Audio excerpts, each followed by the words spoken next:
Welcome to The Huddle with Monica D. Livingston, a safe space to dialogue, create, celebrate, and gain the tools to execute and dominate on the field or in life. This is the place where we discuss the fumbles and the touchdowns, the struggles and the successes. This is where we come to get better. So huddle up.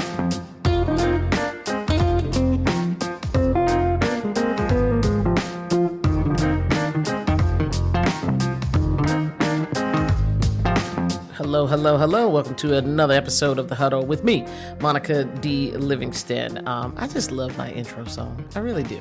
Sean Parker, the voice, Sean Parker, did that for me, and he's a very good friend of mine, and he is the voice for the Minnesota Timberwolves and a professional voiceover artist, and I mean, he just whipped that together for me. That's my man.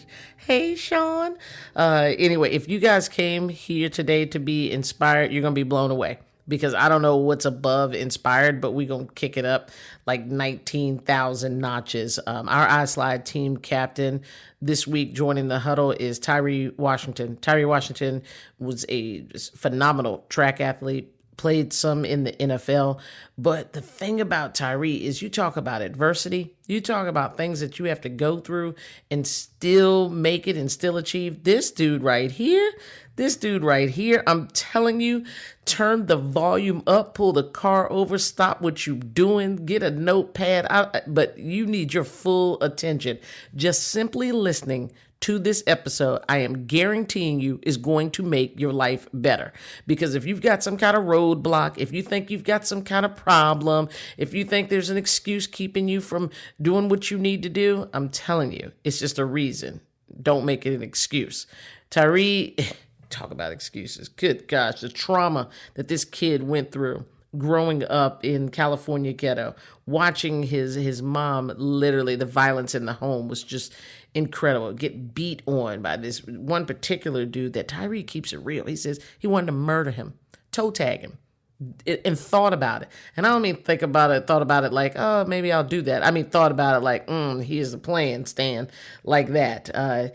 There was tons of drugs and guns and gangs around him, and he wanted to do something different. And his athletic abilities allowed him to get away from that. He made some very tough decisions very early on, leaving his mom in that traumatic and violent situation to go live with a coach so that he could, pursue his dreams.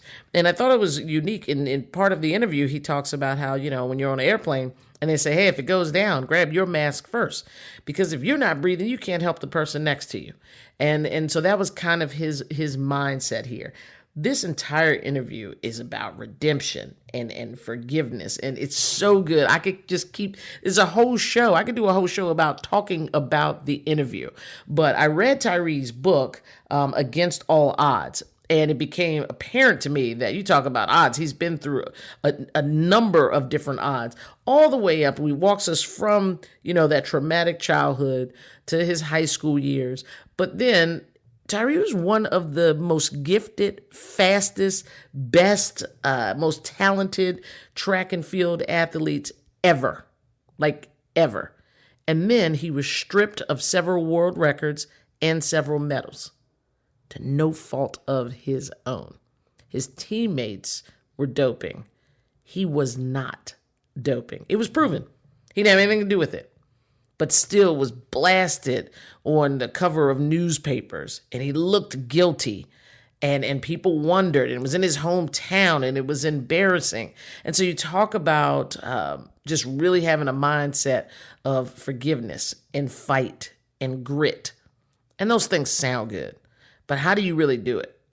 Well, you listen to somebody like Tyree tell you how, the mistakes that he made, but give you kind of a template for how you too can do it. The book is phenomenal. I had to meet him. This dude is real and he is phenomenal. You are going to enjoy this. I'm sorry to everybody else, but I'm just going to go ahead and say this is one of my favorite interviews of all time that I've done thus far with The Huddle. I know you guys have only been able to listen to 8, but I've got like 15 in the cooker. So I've done the interviews on the front end, but please just order this book, listen to this episode. And while you're listening to it, I want you to think about trying to make a mindset shift. If you need to make one, think about making a mindset shift. And here's the thing, we can all make a mindset shift. Even if your life is going great, how about you just say, how can I make it a little bit better? What else can I be doing? Can I do something for someone else? Tyree had a situation where he had to help his sister. And it was another volatile situation because, of course, she probably saw and then, what was going on in their household and then went out there and recreated that. He is a loving, God-fearing, talented dude. He's in, I don't know what kind of shape he was in when he was running, but bruh still goes to the gym like he getting ready to play in somebody's NFL game and compete in the upcoming Olympics. I don't know what his plan is, but listen to this. Reach out to him. Tell him how you were inspired so he can keep doing what he's doing. Fill his tank up so he can keep going out there. When we come back, the iSlide team captain leading this huddle this week is no other than Tyree Ty Shannon Washington. We'll be right back. The Huddle with Monica D. Livingston, Team Captain segment. It's sponsored by iSlide USA, the place to get your favorite team slides, whether it's NBA, WNBA, NHL, MLB, and more. You can also rep your college colors as you slide around campus in a pair of stylish and comfortable iSlides. And if you're feeling creative, design your own pair of slides. That's my favorite part. I get to put whatever I want on a pair of iSlides. Visit iSlideUSA.com and get started today. Use code Monica. That's right, you heard me. Use code Monica at checkout and receive 15% off of your total purchase. Go do it now. Stand in what you stand for with iSlide USA.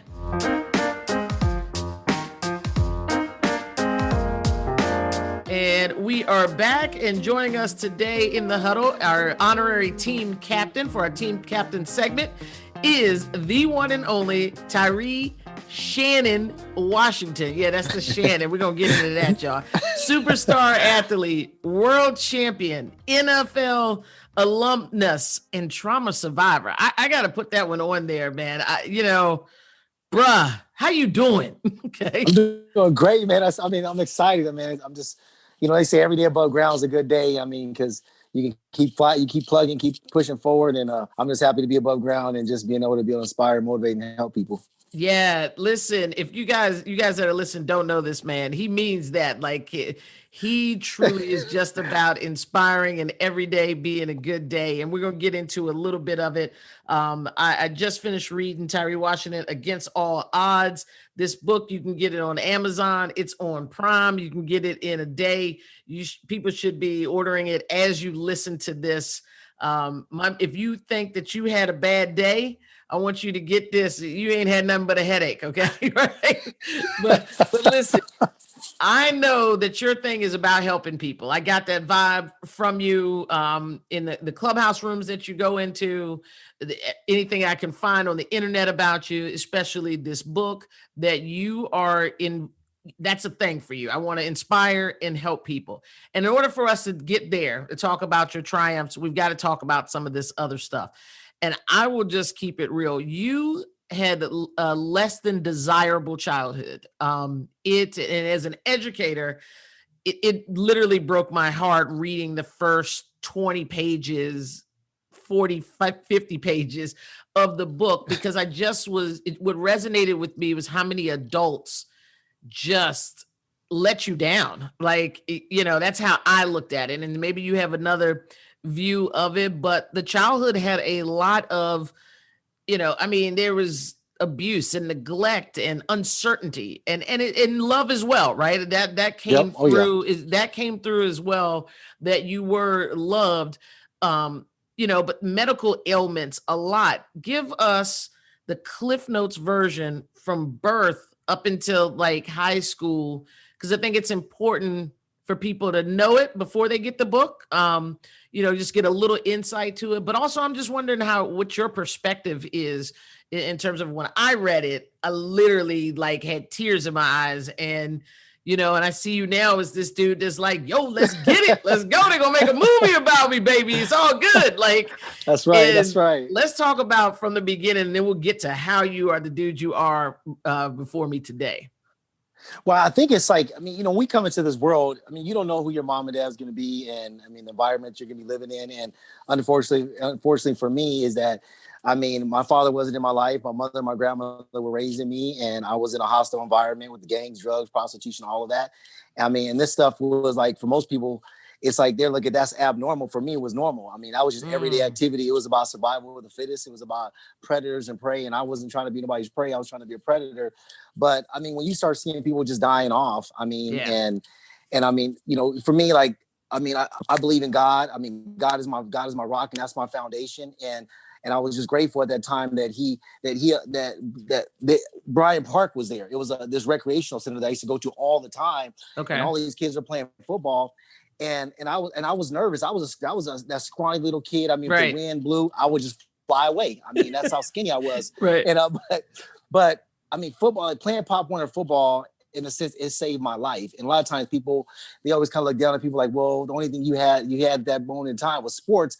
But I'm like, if you have sports, if you have somebody that wants you to cut grass, or if you're in landscaping or picking up trash, and that's going to help to save your life and help you to keep pushing forward. I mean, you know, you should never feel embarrassed about that. So I'm grateful that I played Pop when I had all these great coaches that were my lifelines, that were getting in my face and telling me that I didn't have to fight, I didn't have to gang bang, and I didn't be a part of all the abuse that was going on in my environment. And so once I got dialed into playing football, everything just started to elevate. And I mean, I just got better and better. So by the time I hit high school, it was like, I mean, everybody knew Tyree Shannon Washington. And it's just, but I was still dealing with the issues with my mother and my mother's boyfriend, and just seeing my mother just constantly, you know, in a domestic violence relationship. And she, you know, seeing her every day, she thought that was for her, that was the be all, the end all. That's all she was gonna ever get. But for me, as her boy, I'm like, this man doesn't love you. This man doesn't even care about you. And so I made the decision to get out of that relationship, and I was so grateful for that. But my high school years, it was amazing, because I mean, I had coaches from different races, different cultures, whatnot. I mean, they were like my surrogate moms and dads. I mean, and they were able to just put me on that straight and narrow to help me to be able to excel, because a lot of times we always talk about I and me, but it's about we and us. Sure. And I mean, and the thing is though, Tyree, like, and people that are listening that haven't read the book don't know, when he says he made a decision to get out of, you know, that environment, you moved in with one of your coaches. You left the home. I imagine, and you describe it in the book, that your mom, that was super painful.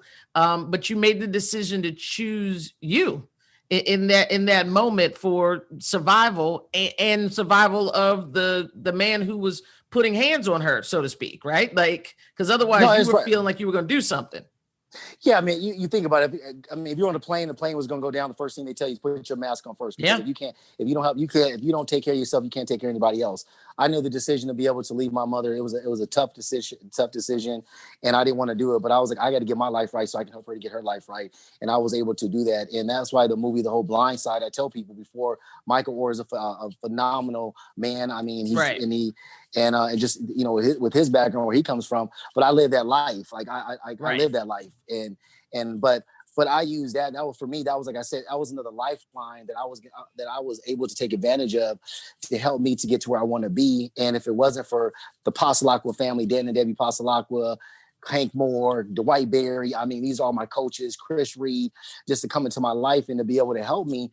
I wouldn't have been an all-state cornerback in high school playing football. I would have been the long jump state champion in California. I would have done all these great things and been recruited all over the country for football. And that's what a lot of people don't know, that I did all this stuff. I did all these great things in track and field while I was competing. But you were a football player. I was a football player. I used to bring the cap, man. I mean, that's why University of Oregon and all the D1 schools, I was going to come in as a true freshman and just lay it out. Right. So you did have this support once you get to high school, right? And really football, also you had some good coaches. How were you able to maintain the relationship, or what was that like with your mom and your siblings there while you're living someplace else? I mean, are you going home, you know, for Thanksgiving and stuff? And how is the relationship? Well, I mean, you know, sadly enough, I mean, during that time, I mean, I kind of kind of put the cart before the horse. But when I left my mom, her boyfriend, he took her off somewhere, Okay. and they moved away.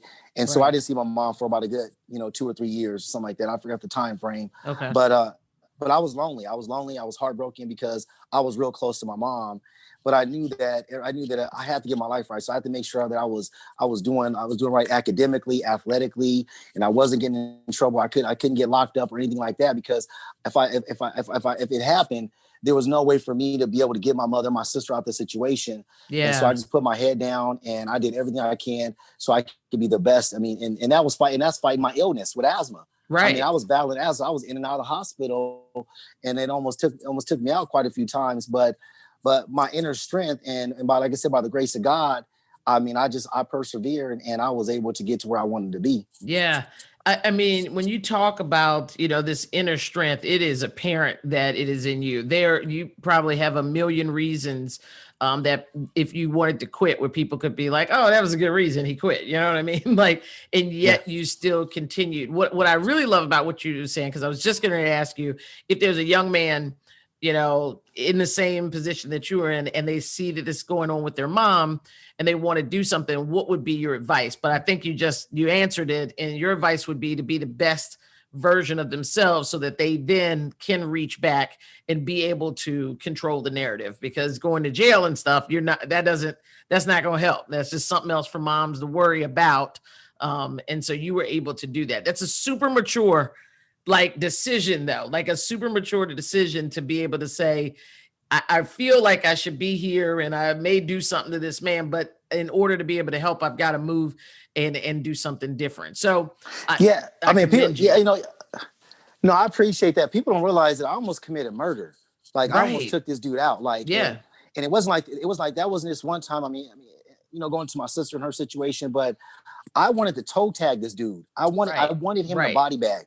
And I know a lot of times, because I had so much anger back then, and when I reflect back, I wanted to empty the clip on this dude and smile and and be on my way, because I knew my mother would be free of him. Right. Because just the abuse, the yelling, the screaming, and just the bruises, I mean, all that stuff. I mean, as a young boy, I don't care. I mean, a young girl, whatever, to see your mother get abused like that it's not right. Yeah, and I can't imagine. And I wanted to put it into it. And so, I mean, I'm just grateful that the right people at the right time, God put the right people at the right time in my life to be able to tell me, like, Ty, if you do that, you're going to ruin everything that you worked hard for. And I turned away. I mean, it was by the grace of God that the right people came in my life, because I would have been locked up. I imagine, though, Tyre, you put in some work too. Can you talk to us about, that stuff doesn't go away, right? Like, you can have all the medals and scholarships and whatever else. I mean, that is still there. How do you reconcile with that? What do you do? And I think it's so important, especially for Black men, to talk to other Black men. How do you heal from that? Well, I think we have to. It's like, It's crazy. It may sound. Is that I didn't know what my mother's boyfriend gone through in his life to make him to be who he is today, or how he was back then. Okay. And so I know I'm trying to twist the words, but I'm just thinking. I'm moved by the fact that you're thinking about him. Like, what did he go through to make him bad? And I'm like, who cares what he went through? But go ahead, I'm listening. I mean, because I know he didn't pop out of his mother's womb and become that way, and so that's what helped me to think about that. Like, I don't know what happened behind the scenes to make him how he was at that point in time. Right. And so I knew that I had to forgive him, because if there's no forgiveness, there's no healing. Mm-hmm. And as hard as it may seem, I mean, it's like somebody that goes out there and they're drinking and driving, and they hit your child and they kill them. And it's like, I mean, you can hold on to that burden your whole life. I mean, because no matter how many times you cry, you scream, you yell, it's like they're never going to come back. Right. And I would think about that. But I knew that, just being like a man of God, that if I wanted God to forgive me, I got to forgive him. And so that's why I forgave him for what he did to my mother, because I didn't want to hold all that toxicity, all that negativity, like in my heart, in my soul. I didn't want that. I didn't want to hold on to that luggage for the rest, that bad luggage for the rest of my life. And so I let it go. But the memory still there? Yeah, the memories are Yeah. still there. I mean, they'll never go away. But I've forgiven him, and I know he passed on some years ago. From what I heard from from the throughout the streets, but I was just happy to be able to get my mother just out of the situation Right. and just Right. to move forward because nobody can judge, man, Monica. I mean, Yeah. I mean, it's like you can't judge anybody. I mean, it's like I don't want God to judge me. I mean, No. my time gonna come where I'm gonna close my eyes for good. Yeah. And I don't meet my maker. So I don't want to hold that to him and ask me like, why didn't you forgive this man? Yeah, what he did was wrong, but you should have forgave him and you shouldn't have judged him. So Right. Speaking of forgiveness, so then, and I'm jumping, but since we're on the topic of forgiveness, you become a world champion, win a medal, and then your medal is taken from you. And it shouldn't have been taken from you. Okay.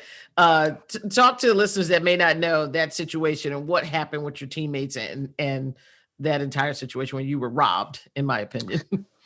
yeah, so I mean I was part of the Balco scandal, which was the biggest doping scandal in U.S. history, and I didn't know at the time that two of my teammates were using performance-enhancing drugs, and so when the feds came in and they raided Balco Laboratories in San Francisco, they found out that all these athletes were taking undetectable steroids, and so one by one they were getting popped and they were getting banned, and then I had a teammate, one of my teammates committed suicide because he was doping for 10 years, which was crazy. One of the nicest guys you would ever meet. Wow. Yeah, 10 years. And then another one of my teammates, which was my best friend, they banned him for life. But me, I got hit the hardest. Michael Johnson, he lost Olympic medal, but then it's like they took the world record, but he got the world record back because he was on that former world record 4x4 relay team. So, but with me, I lost three world titles and my world record. So I was the hardest hit of any other athlete in history, in any sport. Yeah. So I felt like, I got robbed, but and I think it's important to say you weren't doping. No, I wasn't doping. Yeah, let's make sure the people know that part. Like everybody else, and you weren't, and they take it from you. Yeah. How do you talk to me about that forgiveness? Have you been able to forgive those guys? It took some years to forgive my former teammate. I ain't gonna lie. I mean, when it was happening, I mean, it was like they had a picture in my hometown newspaper of me, and they're saying Tyree Washington getting stripped of medals, and automatically everybody knows, okay, well, Tyree's, it's like, well, he was probably doping too. I mean, you never know, but I wasn't doping. I mean, and I never had, there was never any accusations of me doping. But the fact is that they're taking medals one by one, and I put in all my hard blood. I mean, my blood, sweat, and tears to be able to perform at the high, to be in great shape to perform at a high level. And then all of a sudden, IAAF says, we're taking this medal, that medal, and it's all gone. And so it was for me, it was heartbreaking. I shed tears. I was angry, but at the same time, I'm like, okay, well, with anything in my life, I'm like, you're in a horrible situation. You're in a tragic situation right now. What are you going to do? How are you going to step up? How are you going to elevate? How are you going to turn this bad situation into something good? And that's why when after it happened, I was like, I'm going to educate young people about performance-enhancing drugs, about making the right choices, and making sure when you're training that you're not taking anything that's going to enhance your performance, or you can be around anybody else that's going to offer you something to enhance your performance. And so for me, that gave me the satisfaction inside that I can be able to educate them, because education is powerful. And that there's no excuse about, hey, here's all these hotline numbers that you can, when in doubt, call the numbers. Yeah. Call me. I mean, email me, whatever. Right. I don't want you to get caught up. So you've taken, what you did was you took that and turned it into what you're passionate about now and impacting the lives of the young people, because I imagine that you did have to spend some time. I would, Tyree. I would have spent some time saying, hey, where my life could have gone, if not the scandal, right? Like, and but don't get me wrong. I want everybody that's listening right now to understand this, is that I'm blessed. I mean, people have to understand. I mean, well, where I came from, I came from the gutter. I came from like the rut. I mean, the village, as you read, I talked about my book. Right. It was hostile. It was crazy. And you called it something in a cage. What did you call it? The rage in a cage. Rage in a cage. Yeah. I mean, it's there's not too many of us that were in that cage that survived. And I was Okay. able to survive, but not just survive, but able to thrive. Thrive. I mean, I became the fastest man in the world Yeah. 3 times. I played in the NFL when everybody told me that it was not going to happen. I mean, I ran the hardest event. I ran the hardest event on planet Earth, which is the 400 meters, and I dominated it for years. Right. So it's just like, I mean, when like I said, when I'm done one day and I close my eyes, I have nothing to be, nothing to regret, nothing to be ashamed of, because if anybody knows Tyree Washington, I'm gonna fight to my last breath. Right. I'm a rest when I close my eyes for good. That's Tyree Shannon love Washington. I love it. Uh-oh. He done woke up, y'all. Y'all heard him. Get him, Shannon. Right. Ain't nothing wrong with that. So we know you are not resting. What are you getting into these days? What's a day in the life look like for you now? You wake up and what? So I wake up. So my house is like Home Alone. So I got 5 kids. My wife's in the military, and so she's at the National Training Center in Fort Irwin, and that's where all the soldiers come from all over the country. Okay. And the soldiers come from other countries to be able to train at Fort Irwin, and so I'm dealing with my wife's schedule, dealing with the kids doing online schooling, and then I'm dealing with my business, obviously, because I'm a speaker, and I work with a lot of student athletes, and I'm working on a movie deal with Christian Turat. And so it's a movie deal or Netflix series. So that's been going on for years. And now that the book is out, it's like, we're hitting full throttle, and we're going to pretty much like All American on Netflix. Right. There'll be a lot of some similarities to that, Okay. and many other sporty movies out there. So I'm excited about that. I got a nonprofit, Athletes First Asthma, because I have asthma, and I want to be able to educate these young people about the deadly disease and let them know that they don't have to fear, that they can live a normal life and they can play sports and just be active in general without thinking that they're just going to pass away because they can't breathe. So I remember, I'm old. And so I graduated in high school in 1989. And I mean, I remember a couple teammates or people that couldn't be teammates. They had asthma. It used to be back in the day, if you had asthma, you just had to sit on the sideline and clap in gym. I mean, like, it was like, oh, you got asthma. You can't do nothing, right? Yeah. And so that is refreshing that now you're helping to educate people, especially athletes, that they can have a successful youth sports experience or wherever they want to go with sports. And so that's... Well, you got, I mean, Monica, I mean, for me, it's like, I think about like Chad Bosworth, how he passed away. I mean, this guy, he's been fighting cancer for like 4 years. He's in the children's hospital. These kids have cancer. He's smiling, knowing that any day now he could pass away. Right. But when he left, he drained all his talents, all his gifts. I mean, he left here on earth. So that's the same thing with me, is that before I leave, man, I want to drain everything, all my talents, all my gifts. I want to pass. I use this term. I want to pass that baton of positivity to people, to help them to grow, to excel, and to elevate, to motivate. I mean, whatever. I mean, I can do just to help them to be better in life, not to be perfect, because that doesn't exist. Right. Perfection don't even exist. Right. But I want them to get better at everything they do. And if I could be able to pass whatever, all my knowledge, all my experiences to them, then I did my job. Yeah, I feel it, brother. I feel it coming through the screen. Tell me a time that someone shared with you, that your book resonated with them, or when you were speaking, share with us a story that you're like, I did right by that person, and I see the goodness. It came back, and I'm glad I'm doing this.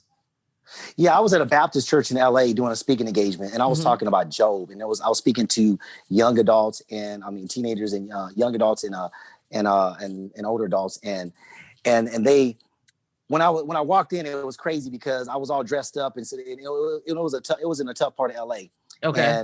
And they already sized me up. They're like, man, this dude ain't never had a hard day in his life, because they looked at the dress shoes, right, the dress shirt, all that, right. And I was just smiling. So long story you short, like, don't let the suit fool you. Right? Don't let it fool you. I can get down real quick. So I went in and I started talking about my life. I started talking about the book of Job, and just like I said, sharing my life with them and just speaking their language, just being authentic, being organic.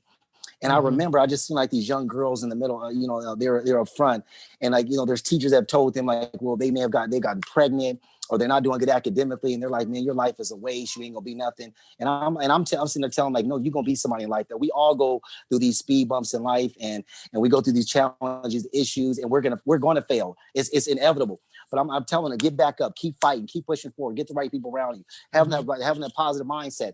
And just sharing more about like just with my book about what I went through in the village and the gangs, the drugs, and all this other stuff. And the tears start flowing down their face like somebody was pouring a bucket of water on. I mean, the adults were crying, the kids were crying. I mean, it's like it was just emotional in there. I mean, I was just chuckling, but everything was coming from the heart. It was coming from my soul to be able to give back to them. You don't count anybody out. No, I don't count anybody. Yeah. I don't care if you come from the ghetto or you live in the Hamptons. It doesn't really matter to me. I just want to be able to help you. If you're willing to accept it, I'm willing to just give it to you. I'm gonna give you everything that I got, but it's up to you, because my mom and my grandmother used to say, you can lead a horse to water, but you can't make him drink it. So I'm gonna give you the tools. I'm gonna give you the tools to be successful, but you have to be the one to be able to use those tools. And so for me, that was like that speaking engagement at that point in time, it was amazing, because these kids, they were like, man, it was no longer, well, man, we thought you were this stuck up guy that you were born with a silver spoon in your mouth. It was like, man, you're one of us. Yeah. You're one of, like, you were on government assistance. You was on welfare. I mean, and like you had to get that, your mom was picking up that government cheese and all this other stuff. And I mean, they can relate to all that. I was just spitting off to them. They couldn't even believe it. I'm like, I said, you never judge a book by its cover, because you never know what somebody's gone through in their life, and you never make assumptions about anybody, because you don't know what they've gone through in their life. And so, but afterwards, it was a lot of tears, a lot of hugs, a lot of laughter, and I enjoyed it. That's what I live. That's what I love. That's my high, as you know, is a lot of professional athletes, when they retire, they're looking for the next high. Right. Where's my high gonna come from? Is it gonna come from drugs? Is it gonna come from going back into maybe gang banging? Is it gonna come from domestic violence? I mean, they get a rush from that for whatever reason, alcoholism, whatever. But for me, this is my high. I love this high. I mean, I want to do this. Yo, I can feel it, man. You put me in, coach. Where am I going? Like, you got me all fired up. I don't even know where I'm going. Like, I'm home. I don't know what to do. I love it, man. Especially with young people, right? Especially with young people, that I imagine the story that you just told, that so many of those girls, like you said, the teachers, people had counted them out. They're like, and they didn't see any hope. And you just came in there and identified with them. You are so freaking authentic, is what I get from you. Like, you keep it real, and you're like, yeah, this is my story. And that gives people hope, right? And because representation, as we know, is important. And nobody wants to hear from somebody that they can't identify with and whatever. Yeah. And so your story resonates with so many people. And I think that's why it's going to be so impactful. I'm hoping the movie, comes, I'll be downloading, sharing it, and all that kind of good stuff. Yeah, man, I'll be talking about it. Be like, that's my boy. He's a movie about his life. Right? I'll definitely be doing that for sure. So I'm gonna give you an opportunity to smile. Talk to me about your kids and wifey. Oh, wife is great. I mean, like she's a sergeant in the Army. She don't like talk about it, she don't like me talking about her rank, but she's getting ready to become a staff sergeant. And because she's like, I'm just a soldier. I'm just a soldier. That's all people gotta know. And but she's awesome. She works really hard. And first time I met her, I mean, it was many years ago. And she's only about like 5'2". And she said she's involved in kickboxing. And I was like, man, you ain't involved in no kickboxing. Then she kicked up to my head. What's her name? Her name is Monica. I know. Right. I just wanted to say that. And let me tell you something. Monica's that are 5'2", we good, man. We good. That's period. Yeah, that's it. 5'2" Monicas, right?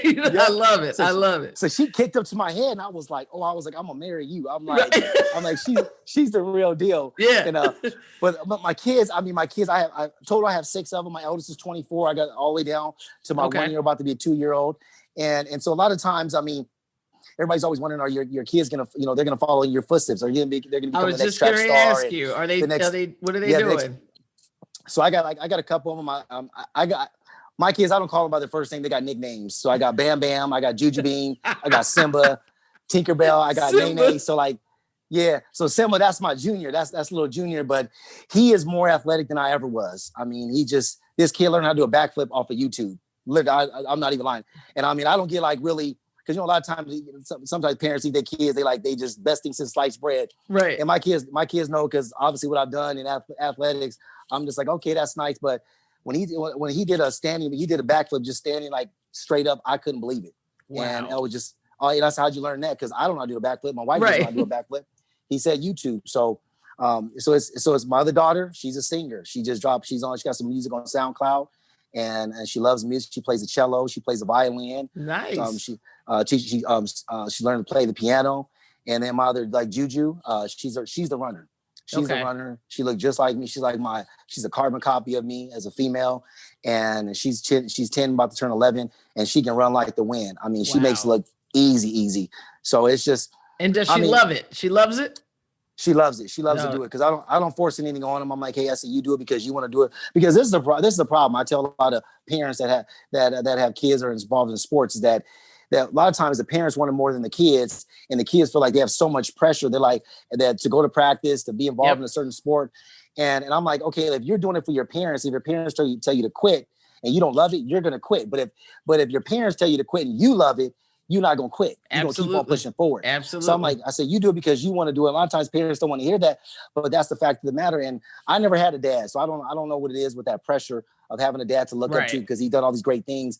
I mean, I have my coaches, but I've always played that mind game with myself. I'm like, I always looked at other fathers and other great players like Walter Payton, Eric Dickerson. Yeah. Those are the two football players I looked up to. Ooh. And I mimicked them. I was like, I'm gonna mimic them. Yeah, Sweetness was amazing, man. And amazing. Love me some Sweetness, boy. Eric Dickerson. I was watching some Eric Dickerson film the other day. I was like, man, I forgot all about Eric Dickerson. And then I was watching Eric. I was like, Eric with the face mask. I was like, oh, and the collar thing. Yeah, all of that. Man, they don't run like that no more. No, they don't run like I mean, they finessing it too much. Yeah. And you played in the NFL. You were able to move your career from track and then play in the NFL. How was your NFL experience? Well, I mean, not to give all of it away. I mean, it was a great experience. I mean, there are some things that happened that I didn't want to happen. Right. But I mean, like we were talking about earlier, is that a lot of people they see everything I've done, and they see everything I've done in track and field, and they're like, and I've done I won all these world titles, but they forgot that I was all-state cornerback in high school, and I was heavily recruited all over the country. That's where it started, basically. That's where it started. Part. Right. Yeah. So I want. I mean, that's why I tell people that I wasn't some track guy that wanted to play football. I was a football guy that went to track. Gotcha. And so when I wanted to go back and play professional football, a lot of people were like, well, you didn't go to a 4-year college. And then I played 4 games at the junior college. And they said it was impossible for me to go from JC to the NFL, but I did it. Yeah. And I did it. And everybody was just like, how was that even possible? But for me, I adapt real quick. I'm a chameleon. Those football instincts and my skill, it was there. It was just, it may be hibernating while I was running track, but it was always there. It was there. And you know what, Tari, you man, it's almost like anything that somebody throw at you, you like, hold on, I got something for that. I got hit a home run on it. Tell me, this is going to be our 4th and 1 question here. 4th and 1. Tell me about a time it didn't work out, like you failed, and what did you learn from it? I failed. I'll tell you, there was a time. Well, I'll tell you, there was a time in high school. He had to pause, y'all. He was like, "Let me see. When did I fail?" Yeah, you be killing it. That's all right. Go ahead. Well, obviously, if you want to receive an NCAA scholarship, you have to pass your SATs. Mm-hmm. And in high school, I felt I didn't meet the requirements to pass to get the right score to be able to pass my SATs, and so I couldn't accept my scholarship to go to University of Oregon. Mm-hmm. And there was some other reasons behind it as well. Sure. But what I learned is that in life I can't be perfect. I mean, and that just because something happens that doesn't go my way does not mean that later in life that things will not go my way. Right. And I just have to just continue to keep pushing forward and have a positive mindset, because it's like with Cus D'Amato. I'm a big Mike Tyson fan. Mm-hmm. Me too. And I love listening. I watched everything. I watched stuff that people didn't know. I downloaded. What was the show when he had the little birds, the pigeons? Did you see that yeah. one? Yep. Something unorthodox. I forgot what it was called, but I watched that exactly. whole thing. Yeah, that Yep. was good. Mike, and I think Mike's a bright guy too. I think there's a lot that happened, but He's amazing. yes, Mike's he really amazing. is. He's an amazing person and athlete. And everybody doesn't know that. They just see the boxer athlete, but there's a lot there and a lot that happened. So yeah, I'm with you. I'm a huge Mike Tyson fan. And a lot of that's because of Cus D'Amato. I mean, because Cus D'Amato was big on mindset, and he said like it's 75% mindset, 25% physical. And Cus D'Amato talked about that a lot of times that is that what we perceive, we make it bigger than what it really is. Right. And it's like when Mike walked into the ring, it's like you have fear of your opponent, but your opponent he fears you, and so you have it's all an illusion. Right. And I think that's what I love about like is guys like Mike and like Mike Tyson and Cus D'Amato and my coaches, because what made me so successful in my athletic career is because my coach Blackman Ehem from Nigeria, he told me the first day of track practice while I was in junior college is that he said, you're a professional athlete in junior college. And I didn't understand it at that point in time, but he was like, you're going to train like one, think like one, weight lift like one, practice like one, compete like one. 9 months later, guess what happened? I went pro.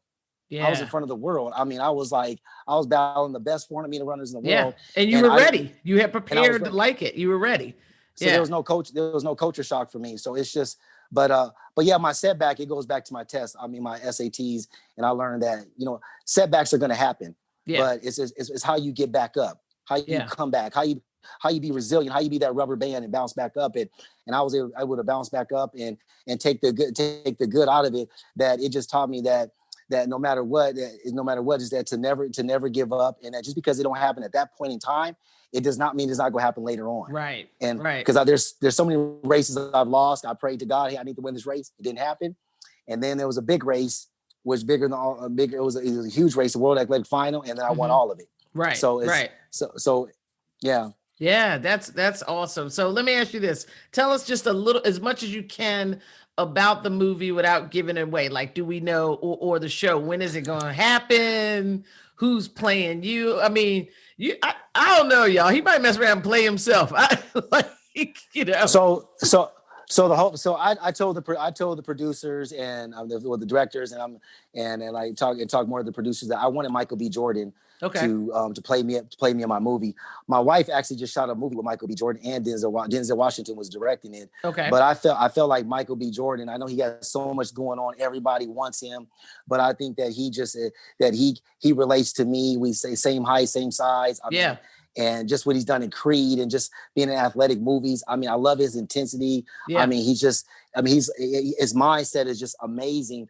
But I mean, my movie is going to have all the components from dealing with the murder, dealing with the illness, dealing with, I mean, the doping scandal, the love, there's love. I mean, the love in there. I mean, there's so much stuff. I mean, it's a roller coaster ride, but at the end of it, it's just going to show how I was very triumphant, how I was able to overcome all these different challenges in my life. My coach from Nigeria, he gave me this quote. He said, "Destiny can be delayed, but not denied." And he told me that like 20 something years ago. Right. He said, because there was a point in time where everybody was like, "Well, Ty, you getting old. It's time for you just to be on your way, just retire." And I felt like I felt like I had some more time left. And he said, well, in life, that you're going to go through different challenges, different situations, going to slow you up from reaching your destiny, but it's going to never stop you from reaching your destiny. And so the following year, I won another world title. Right. And then after that, I was like, okay, then it's time for me just to leave on my terms. So, I mean, that's just with anybody and everybody is that we can't just quit. We can't tap out. You can't let life. I mean, life is our challenges and the struggles that we go through in life. It's like life has us in an arm bar, and you can't tap out. Right. You keep fighting to the very, very end, and until it's all said and done. I mean, because you never fail when you try, but when you stop trying, that's when you fail. And I think the other thing is that we have more authorship over life than I think a lot of people realize. We're writing this book. It is up to us life is going to happen. It's going to throw you some things you don't plan. But the more ownership I find that we take in it, then the closer we get to our success, whatever that is that we want and have. Go ahead. I'll just say this real quick. Oh, yeah, sure. Yeah, I mean, you think about it is that I mean, we live in an era right now where we got social media, we have the internet. I mean, you have social media. You have all these different outlets to be able to get that hope that you need in your life. I mean, it may be from watching a documentary on Netflix, Hulu, or whatever. It may be reading a book. It may be going on YouTube and listening to a inspirational speaker. I love listening to E.T. Eric Thomas. I love E.T. I mean, love me some E.T. And so you can you can listen to those people, and when you listen to them, that's going to give you hope for whatever you're going through in your life. You could be able to overcome it, because a lot of people are like, what was me? They're like, oh, well, I'm the only one in my life that's going through my situation. Right. No, your situation is old. It's actually old. Somebody else has gone through it. They've overcome it, and they persevere, and they're doing great things. I mean, E.T.'s life, he went through some crazy stuff. Crazy. Yeah, I love E.T. The only thing about E.T. is I have to turn it down a little bit, because E.T. be screaming in my ears sometimes when I had these AirPods on. E.T., if you listen, I love you, bro. I'm saying, you can't listen to E.T. the same volume you listen to some other speakers, because right before he start, you got to turn it down a little bit, because he come in there hollering. But everything he hollering is good. But yeah, E.T. ain't gonna mess around and bust my eardrum, mess around with him. You know I'm telling the truth. Right? Yeah, all right. You keep 100. Let's get into this 2-minute drill. All right. I'm gonna shout out some stuff. As soon as the answer comes to the forefront of your brain, just shout it out. Okay. All right. Movies or play? Movies. Chocolate milk or white milk? Chocolate milk. Hoodie or suit? Suit. Dog, cat? Dog. Bath Definitely or dog. shower? Shower. Pedicure or manicure? Pedicure. Okay, gotta keep the feet right? All right. Yep. Hip hop or jazz? Jazz. Book club or the club? Book club. Eating out or delivery? Eating out. Football or basketball? Football. I know the answer to that one, right? Sports car or luxury SUV? Luxury SUV. Yeah, you got 5 kids. You don't have no choice. Yeah. I'm a truck guy anyway. I don't like all the. Okay. I don't like sports cars. Yeah. All right. Taking a class or teaching a class? Teaching a class. Beach or cabin? Beach. Mac or PC? Mac. Instagram or Facebook? Instagram. Money or time? Time. All right. Well, thank you for the 2-minute round. Ding, ding, ding, ding. Yep. Just a little something to get people to know a little bit more about you. It was fun. So how can people get the book, get in touch with you? What's next? How can they find you? Are you doing things virtually now in terms of speaking with groups? So tell us, if somebody's like, oh, I want more Tyree, what should they do? Yeah. So if you want more of Tyree Shandon Washington, you can go to my website at www.tyreeswashington.com. I put that S in there because they got a lot of Tyree Washingtons out there now. Yeah. And so my website people, they're about to clean everything up. I mean, the SEO and all this stuff. But you can hit me up on my website, and also you can go on my Instagram at the real Tyree S Washington, and make sure you follow me there. And I'm on TikTok. I just got on TikTok, so I'm learning. I'm like this whole social media. I still remember, you know this. I'm still stuck in the 8-tracks. Listen, ask one of your kids. That's what you got to do. You ask a teenager, man, that they'll get you hooked up. I don't know nothing about TikTok. I'm on there, but I'm not on there like that. Though, right?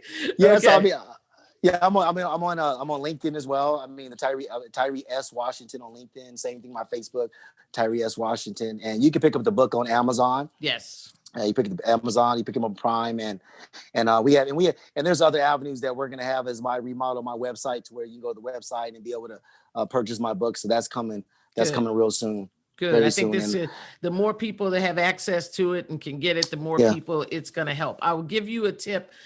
Because I have MonicaDLivingston.com, and I was worried that what if people forget the D, what will happen? So I purchased the domain name for MonicaLivingston.com also. Smart. and it takes you directly to the Monica D. Livingston site. So if they forget the D, it still goes there. If they add the D, it all goes to the same spot. So buy as many of the domain names as possible, especially before somebody else, picks them up and takes them. So that's a little tip from me to you, brother. I'm taking that tip because people selling domains. I mean, they selling them left and right. And so, depending on, I heard many years ago, the Dallas Cowboys, I guess they didn't secure the domain because I guess it ran out. Yep. And so I guess it was probably for 10 minutes or something like that. It was available to everybody, but they caught it. But a lot of people are like, man, imagine if somebody else got that domain name. I had a guy that just called me 3 weeks ago. I started a company called Mouthpiece Enterprises 100 years ago. Didn't really do anything with it. It was still around. I knew I wanted to be in speaking, but I put it on the shelf, but I kept paying because it was on auto renew. It was like $9.99 a year, right? So I was just like, keep hope alive. I'm gonna do something with it. I'm still investing in myself. And a guy called me recently, and he said he wants it. He's got like a dentistry, or something. So Mouthpiece Enterprise. He offered me $900. I told him, let me think about it. I'm gonna sell that to him, right? You know that he right. Y'all get that money. He could have said $350, and I would have. But I'm playing hard to get. I told him, call me next week. Let me talk to my people, and we'll see if it's a respectable offer. Become agent. So buy all them domain names, brother. Get all of them. Get all your initials, tswashington.com, .net, all that stuff. And do that before this airs, because it's a good thing we not live, because the people will be buying it right now. So they they sure would. They'll be on it like real quick buying it. So I'll text you before and be like, hey, you buy those yet? Because we get ready to drop this episode, right? Thank you very much for joining us. You really dropped some gems in here. We really appreciate you. You are a friend of the show, and I hope to have you back really soon. Stay safe, Tyre. Thank you. I appreciate it, Monica.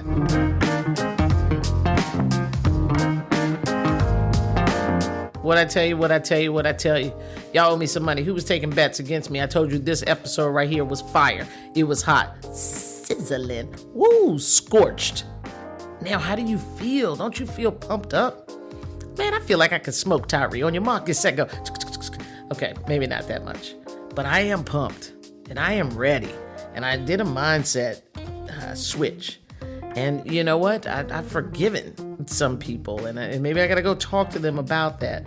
But this pumped me up, and I hope it did the exact same thing for you. Don't forget, reach out to Tyree. I think it is so important when people inspire us and they get us pumped up and they, drop some gems that we can pick up and implement in our life, that we let them know, hey, this resonated with me. And so I hope that this episode did that for you. And again, this is Monica D. Livingston. I am your host of The Huddle with Monica D. Livingston. Reach out to me. Follow me on Instagram, Livingston3636. Same thing on Twitter, Facebook, Monica D. Livingston. And you guys know every single thing is on the website, www.monicadlivingston.com. If you would like to be a guest on The Huddle, fill out a form there. Want a one-on-one consult with me, fill it out there. Got a business opportunity or something you want to talk about, boom, fill it out there. If you want me, Monica D, to come and speak to your organization or group, you know what to do. www.monicadlivingston.com. Peace. Have a great, inspiring week. Go out there and be great. Talk to you soon.